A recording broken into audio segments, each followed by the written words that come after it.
Okay guys, pangkarerang kotse naman ang review natin ngayon. Maserati.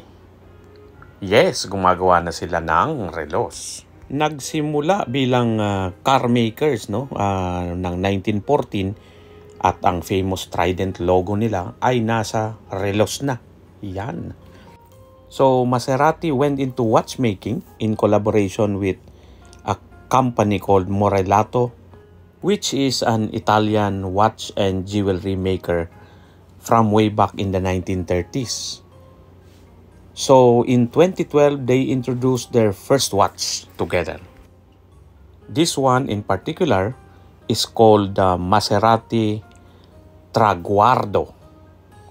At itong version na ito ay isang smartwatch. So ida-download mo lang from the Apple Store ang app ng Maserati for this watch, and then you can connect via Bluetooth.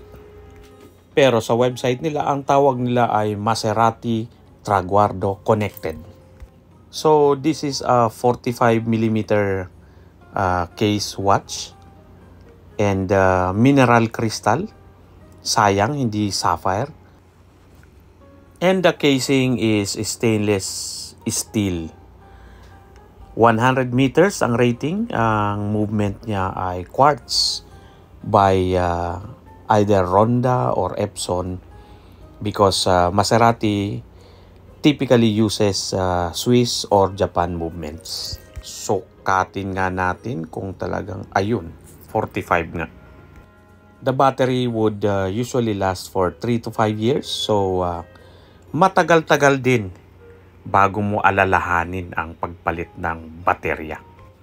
So although it's being sold as a fashion statement, Maserati has a dedicated design department. Kaya pambato rin ang kanilang mga relos.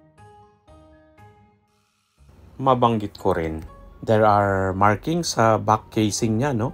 The Trident logo of Maserati and some technical details.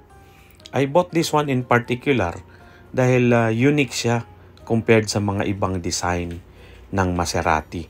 Ito ay almost fully gray ang general color, pero if you look closely enough, you will notice that the dial is actually a deep dark blue.